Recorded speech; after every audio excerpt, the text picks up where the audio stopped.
Hello Fox class, this is my third time starting.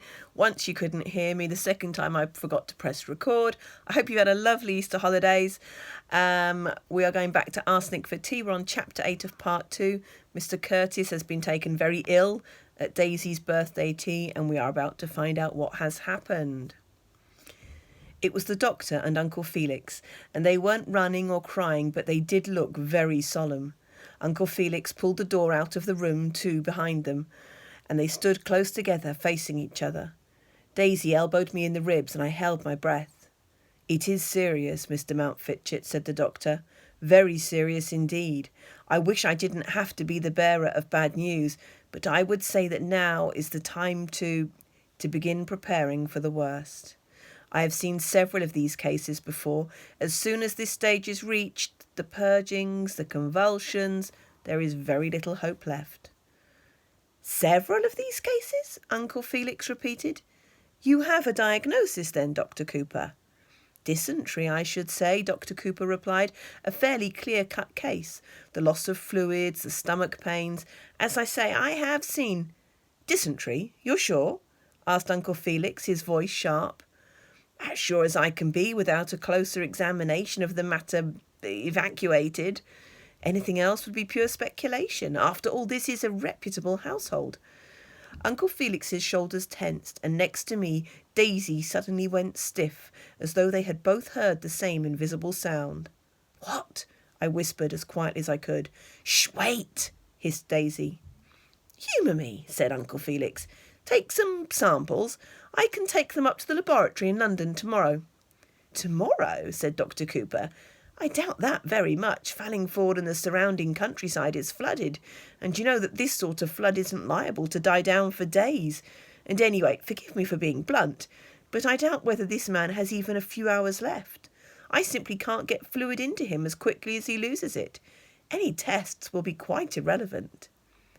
Nevertheless, I want you to take them and give them to me. Is that clear?" "Yes, indeed," said Dr. Cooper. "I only meant— Forgive me, I must get back to the patient." "All right," said Uncle Felix. "Thank you. Now, please excuse me." He strode off towards his bedroom, and Dr. Cooper ducked back into Mr. Curtis's. As soon as the doors had closed behind them, Daisy burst up out of the chest like a jack-in-the-box. The air opened up above me, and I took a grateful gasp. But I couldn't think what Daisy was doing.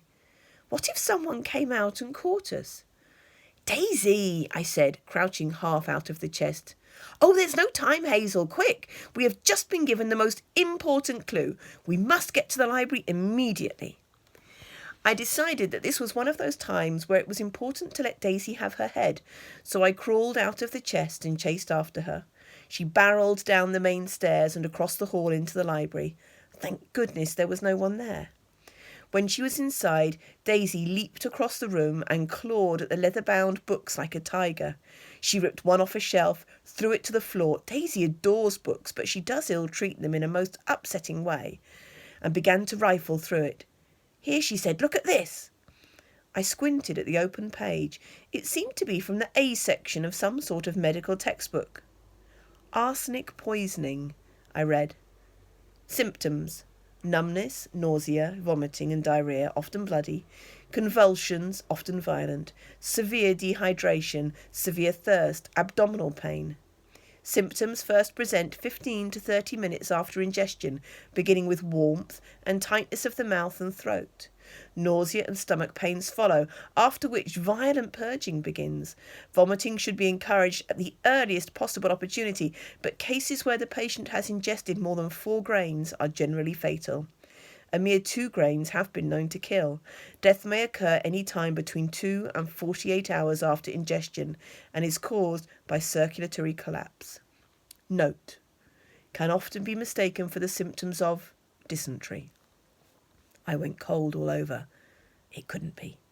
Daisy was imagining things again, except that none of the rest of us were ill, except that all the symptoms I had seen and Dr. Cooper had mentioned matched those we had just read about, except that there was a tub of arsenic rat poison in the hall cupboard and everyone knew about it, except that it all made sense. I gasped at Daisy, and she looked up at me, her mouth a round O of excitement. "I'm right," she cried. "I knew it. The moment Dr. Cooper said dysentery. I've read about this in a book. Hazel, this is serious. Mr. Curtis isn't just ill. He's been poisoned." I gulped. There was a thick feeling at the back of my throat. The drumming of the rain was so loud that I could hardly hear the inside of my head. It sounded as though it was trying to batter its way into the house. What if we were stuck here? I thought all of a sudden. What if we were flooded? And what if Daisy really was right? Hazel, this case has just taken a fascinating turn, a real poisoning. And here we are, on the spot, ready to detect it. We must unlock the dining room door now and... "There you both are," said a voice behind us. We both jumped and Daisy slammed the book shut. Miss Alston was standing in the doorway, her hair bushier and more unkempt than ever. She looked pale and tired. My heart began to pound. I glanced sideways at Daisy, but her face was giving nothing away. Sometimes I feel as if I'll never be able to appear as cool and collected as Daisy. "Sorry, Miss Alston," she said, as though she were apologising for a torn skirt. "Come on upstairs," Miss Alston said. "Your friends are wondering where you've got to." "Oh, all right, Miss Alston, we're coming." We were taken up to the nursery, and there was nothing we could do about it. Investigating the dining room would have to wait. The rain was beating down on the roof above our heads, sounding as though it was about to burst through and drown us all, and Beanie was huddled on her bed, shaking, while Kitty comforted her. "Honestly, Beans," she was saying as we came in, "he'll get better." Daisy and I simply looked at each other. Chapter 9.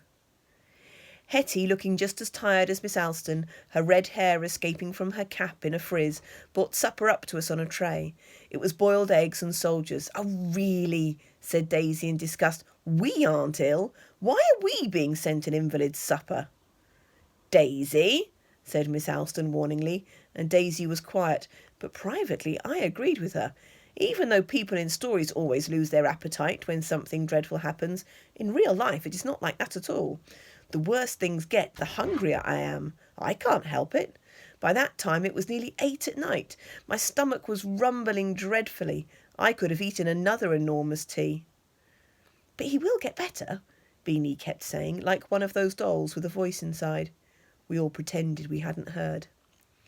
Daisy was itching to talk about what we had discovered, but there never was a chance. Miss Alston was always hovering around, just as though she knew and wanted to keep us here. I thought it was infuriating. Then there was a tap on the door and Miss Alston was called outside. She closed the door behind her, but I heard her speaking to someone, Hetty, in the hallway. Once again, we couldn't go anywhere or do anything without her knowing about it. I stared at the bars on the nursery windows and tried very hard to be sensible and calm. This was not last year again. Mr. Curtis was not dead. We would wake up next morning and look out of the window, and he would be jogging round the grounds again. Then he would leave Fallingford as planned, and we would be glad, and everything would be ordinary again. The door opened again, and Miss Alston came in. Her expression was very odd. We all stopped what we were doing and looked at her. "Girls," she said, "I'm afraid I have some bad news. Mr. Curtis has died." Part 3. Really, Truly Arsenic. Chapter 1. I wrote all that last night. I knew that we were really and truly on a case, and compared to that, bedtime did not matter at all.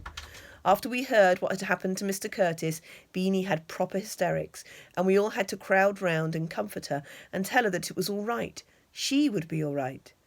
"But what if we die too?" she sobbed. "Kitty, I don't want you to die." "Honestly, Beans, it isn't catching," said Kitty. "But how do you know?" wailed Beanie, and that was another 20 minutes gone. I crouched on my bed and wrote furiously because I knew that I had to get it down quickly before any of it went out of my head. Mr. Curtis may have been awful, but he had still been a person. If we were right about what had happened to him, then someone was responsible for the fact that he was not a person anymore, and that was terrible. All the things Daisy and I had seen over the last few days had suddenly become extremely important. Any one of them might mean something, and any one of them might help reveal the murderer. You see, I had realised something. It was no good hoping that a mystery murderer had crept in from outside, poisoned Mr. Curtis's tea and vanished into the night. I had seen for myself the wet tracks made by Mr. Curtis and Lady Hastings when they came in from the rain on Saturday afternoon, and also noticed there had been no other such tracks anywhere in the house. No one had come in after them, and no one but the weekend guests and Chapman had been in the dining room when Mr. Curtis had been taken ill. The rain absolutely ruled out anyone but the people inside Fallingford House, I thought, and I felt a bit sick. There was a murderer on the loose again, and they were close to us. If we went hunting them, would we be safe? It was still raining too. As I wrote, I heard the water bucketing down, hammering against the roof above me like fists. Water leaked through into buckets on the nursery landing, drip, drip, drip, like soft footsteps. What if we were trapped here? Fallingford House was on a hill, and Dr. Cooper had said that the countryside around it was flooding. What if the police couldn't get to us? I wrote and wrote, but all I wanted to do was talk to Daisy. Chapter 2. At last, Beanie and Kitty were quiet. They were huddled together in Beanie's bed, and Beanie was making little snuffling noises as she slept. Daisy had been pretending to sleep too, but as soon as we heard Beanie's snores, she sat up in bed, eyes wide. "Watson," she mouthed, "Detective Society meeting, outside, now." It is a very good thing I have been practising my lip reading. I crept out of bed, the old broken floorboard halfway across the nursery groaned, and I made an apologetic face at Daisy. And together we slipped out. We heard snoring from Miss Alston's little room, and a creak as she rolled over in bed. It was a very cold, early hour of the morning, and the house was a little circle of calm within the howling storm outside. Daisy motioned towards the servants' stairs. In the darkness they did look like a secret passage. I imagined us vanishing down them and never coming out. But that was silly, shrimp-like fear, of course. I took a deep breath and followed Daisy carefully down 20 steps. On the 21st, I counted, she stopped, and I bumped into her in the darkness. "Halfway down," she breathed, clicking on her torch so that it lit her face eerily. I jumped. Perfect. Mrs. D, Hetty and Chapman are asleep. No one else even remembers these stairs are here. Mummy doesn't like thinking about them. She says they're too dirty to bear, so we won't be disturbed. Sit down, Hazel. It's time to go over the facts of the case. All right, I said, sitting down on a very hard and uncomfortable chair. We know that Mr. Curtis is dead, said Daisy, ticking things off the fingers on her free hand. That's quite unarguable. And what we think is that he's been murdered. What Dr. Cooper said suggests that he was poisoned. We know there's arsenic in the hall cupboard, and we know that arsenic poison fits with his symptoms. That must be the most likely cause. But how do we prove it? And if he was poisoned, who did it? If Mr. Curtis was poisoned, I think it must have been someone in the house, I said.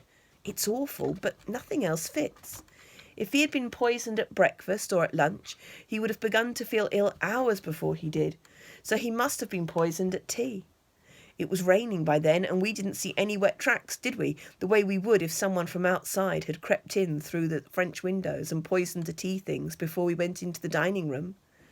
Besides, he didn't eat anything, and the only thing he drank was that cup of tea. Since no one else is ill, it must have been that cup that was poisoned, rather than that whole teapot. And that means that the murderer must have been in the room when he drank it. Everyone was crowding round the tea table. Any of them could have dropped something into the cup before it was handed to him, couldn't they? They're all suspects, Daisy. I stopped and took a deep breath. It was an unusually long speech for me, and my stomach had been turning over as I said it.